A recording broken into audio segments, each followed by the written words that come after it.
सिंधुदुर्ग जिल्हा भारतातील महाराष्ट्र राज्यातील सर्वात कमी लोकसंख्या असलेला हा जिल्हा आहे। याचे प्रशासकीय केंद्र सिंधुदुर्ग नगरी ओरोस बुद्रुक येथे आहे। सिंधुदुर्ग हा सागरतटीय जिल्हा आहे। कोकणचे गांधी म्हणून ओळखल्या जाणाऱ्या आप्पासाहेब पटवर्धन यांचा आश्रम सिंधुदुर्ग जिल्ह्यात कणकवलीजवळ गोपूर येथे आहे। सिंधुदुर्गात मालवणी भाषा बोलली जाते। पर्यटन, मासेमारी, आंबा, काजू, फणस हे येथील प्रमुख व्यवसाय आहेत। सिंधुदुर्ग हा महाराष्ट्रातील सगळ्यात जास्त 38 किल्ले असणारा तसेच सर्व प्रकारचे म्हणजे जलदुर्ग, गिरिदुर्ग व भुईकोट किल्ले असणारा एकमेव जिल्हा आहे। सिंधुदुर्ग जिल्ह्याची स्थापना 1 मे इसवी सन 1981 साली झाली। सिंधुदुर्ग जिल्ह्याचे आधीचे नाव दक्षिण रत्नागिरी जिल्हा होते, ते बदलून सिंधुदुर्ग ठेवण्यात आले। शिवाजी महाराजांनी कुर्टे बेटावर बांधलेला सिंधुदुर्ग हा जलदुर्ग याच जिल्ह्यात आहे। 1999 साली सिंधुदुर्ग जिल्हा हा भारतातील पहिला पर्यटन जिल्हा म्हणून घोषित करण्यात आला।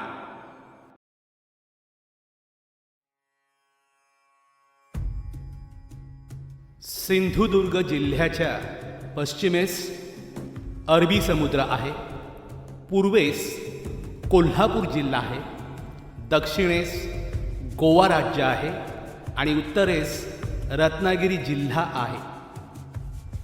सिंधुदुर्ग जिल्ह्यातील तालुके कणकवली, कुडाळ, देवगड, दोडामार्ग, मालवण, वेंगुर्ला, वैभववाडी आणि सावंतवाडी।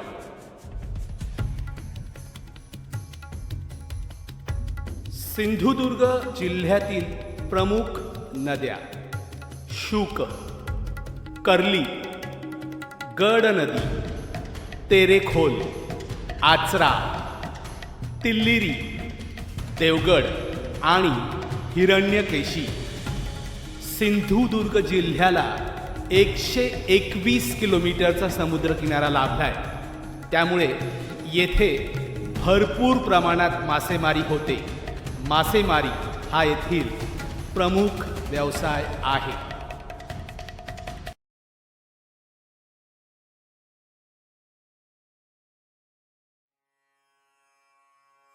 मित्रांनो, आम्ही आता कणकवली येथे पोहोचलो आहोत। कणकवली रेल्वे स्टेशनला लागूनच असलेल्या इमारतीत माझा परम मित्र बाजीराव परब याचा फ्लॅट आहे। मी आणि माझे कुटुंबीय 3 दिवस येथेच मुक्काम करणार आहोत, तोही अगदी फुकटात। आत्ता दुपारचे 3 वाजलेत आणि आता आम्ही दुपारचं जेवण घेण्यासाठी जात आहोत कणकवली येथील सुप्रसिद्ध न्यू निखिल लंच होममध्ये आणि मालवणी जेवणाचा भरपेट आस्वाद घेणार आहोत। आज संध्याकाळी आम्ही कणकवली बाजारपेठेत फिरलो आणि पुन्हा न्यू निखिल लंच होममध्ये रात्रीचं जेवण आटपलं।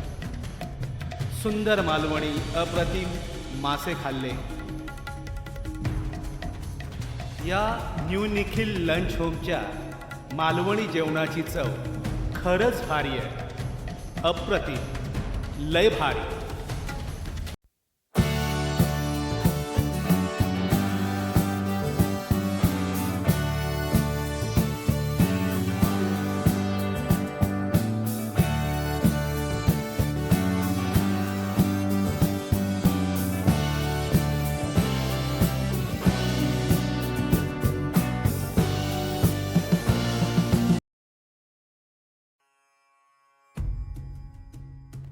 कुणकेश्वर हे भारतातील महाराष्ट्राच्या कोकण प्रांतातील सिंधुदुर्ग जिल्ह्यात असलेल्या देवगड तालुक्यात आहे. समुद्रकिनारी वसलेले हे एक सुंदर गाव आहे.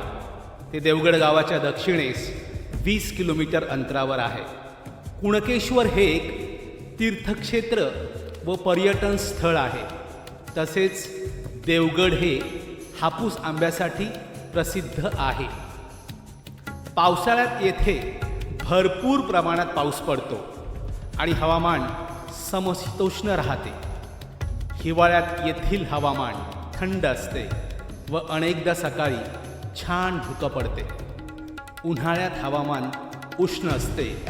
पावसाळ्यात येथे भातशेती केली जाते. कुणकेश्वर येथे श्रीदेव कुणकेश्वर हे एक शिवमंदिर आहे.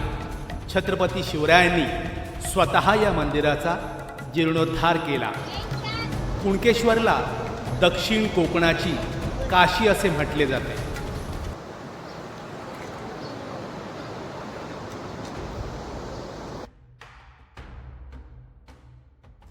दरवर्षी कुणकेश्वरला महाशिवरात्रीच्या निमित्ताने 3 दिवसांची यात्रा भरते.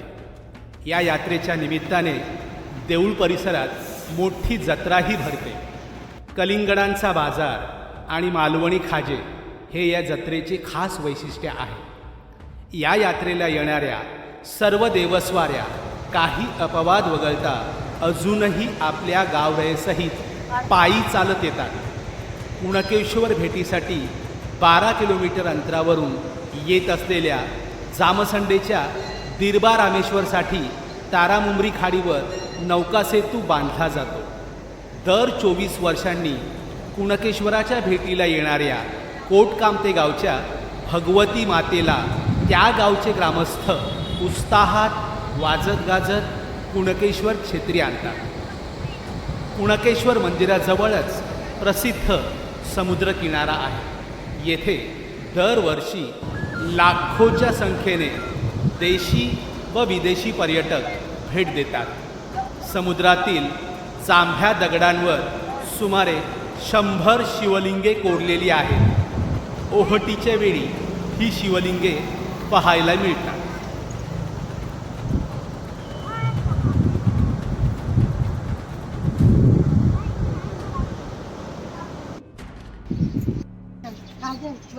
आम्ही वरती बसतो.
सिंधुदुर्ग जिल्ह्यातील प्रेक्षणीय स्थळे.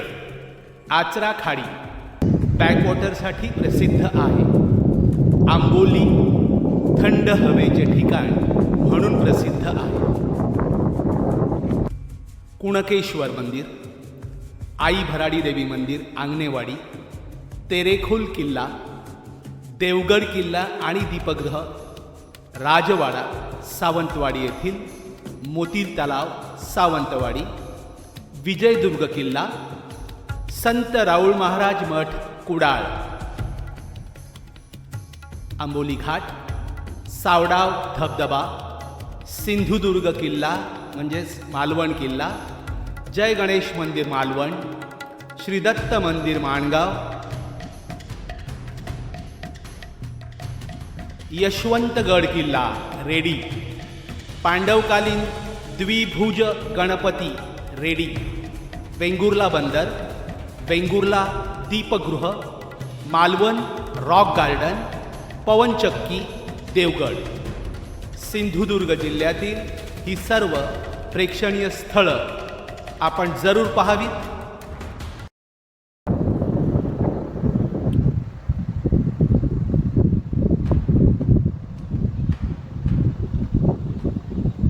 श्री भराडी देवी मंदिर आंगणेवाडी. मालवणपासून 15 किलोमीटर अंतरावर असणाऱ्या मसुरे या गावातील 12 वाड्यांपैकी आंगणेवाडी ही एक वाडी. पण श्री भराडी देवीच्या प्रसिद्धीमुळे आंगणेवाडी हे एक गावच असल्याचा समज सर्वसामान्य लोकांमध्ये निर्माण झालेला आहे. श्री भराडी देवीच्या महात्म्यामुळे आंगणेवाडीला हे विशेष महत्त्व प्राप्त झालेले आहे. पुण्याचे पेशवे श्रीमंत चिमाजी आप्पांनाही मोहिमेमध्ये श्री भराडी देवीचा कृपाशीर्वाद लाभल्यामुळे त्यांनी 22,000 एकर जमीन या मंदिराला दान दिली होती. इतर अनेक प्रचलित कथांप्रमाणे या देवीची ही कथा आहे. आंगणे नामक ग्रामस्थाची गाय नेहमी रानातील एका विशिष्ट ठिकाणी एका पाषाणावर पान्हा सोडत असे. एके दिवशी तो रानात गेला असता सर्व प्रकार त्याच्या लक्षात आला. त्याच दिवशी देवीने त्याला स्वप्नात दृष्टांत दिला आणि आपण तेथे प्रकट झाल्याचे सांगितले. आणि तेव्हापासून सर्वजण त्या पाषाणाची पूजा करू लागले. भरड गावातील एका राईत ही स्वयंभू पाषाणरूपी देवी अवतरली म्हणून तिला श्री भराडी देवी असे म्हणतात. या देवीची एक आख्यायिका सांगितली जाते की ही देवी तांदळाच्या वड्यातनं भरडावर प्रकट झाली म्हणून आजही आंगणे मंडळी गावात आलेल्या भाविकांना प्रसाद म्हणून तांदळाचे वडे देतात व तेथेच खायला सांगतात. ते वडे तेथून आपल्या घरी आणता येत नाहीत. देवी जशी वड्यातून आली तशी वड्यातून बाहेर गेली तर अशी भीती वाटत असल्यामुळे ते प्रसादाचे वडे बाहेर नेऊ दिले जात नाहीत. असे या नवसाला पावणाऱ्या देवीचे महात्म्य दिवसेंदिवस वाढतच आहे. जत्रोत्सवाला तर भाविकांचा पूरच येतो. पूर काय, महापूर. या देवीचा जत्रोत्सव साधारणपणे फेब्रुवारी किंवा मार्च महिन्यात होतो. विशेष म्हणजे जत्रा विशेष तिथीवर अवलंबून नसून ती वेगळ्या प्रकारे ठरविली जाते. सामान्यपणे दिवाळीनंतर ग्रामस्थ देवीला कौल लावून शिकारीला जातात. जोपर्यंत शिकार मिळत नाही तोपर्यंत पुढील काम होत नाही. जेव्हा शिकार मिळते व तिचे ग्रामभोजन होते त्यानंतर ग्रामस्थ एकत्र येऊन चर्चा करून जत्रोत्सवाचा दिवस निश्चित केला जातो. देवीच्या पाषाणाचा फोटो काढण्याची परवानगी अजिबात नाही.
मित्रांनो, कणकवलीपासून साधारणतः 15 किलोमीटर अंतरावर आणि सावडाव धबधब्यापासून अवघ्या 2 किलोमीटर अंतरावर माझ्या एका बालमित्राचे फार्म स्टे आहे. माझ्या या परममित्राचे नाव आहे मंगेश चव्हाण आणि म्हणूनच फार्म स्टेचे नाव आहे चव्हाण फार्म स्टे. साधारणतः 10 एकर जागेत पसरलेले हे सुंदर फार्म हाऊस फारच सुंदर निसर्गाच्या सानिध्यात आहे. आपण या चव्हाण फार्म स्टेचा जरूर आनंद घ्या. इथं राहायला जा, इथल्या खाण्यापिण्याची चवण अनुभवा. इथलं राहणं आणि जेवण खाणं अतिशय माफक दरात आहे. आपण नक्कीच या जागेचा आनंद लुटा.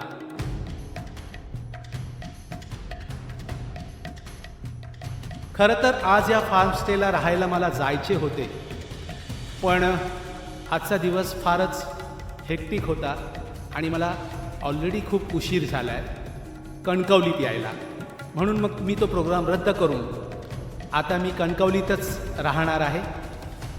निखिल लंच होममध्ये रात्रीचं जेवण होईल. त्यानंतर झोपून उद्या सकाळी आम्ही जाणार आहोत देवगड किल्ला बघायला आणि त्यानंतरचा आमचा उपक्रम असेल तो पुढचा कोकण दौरा.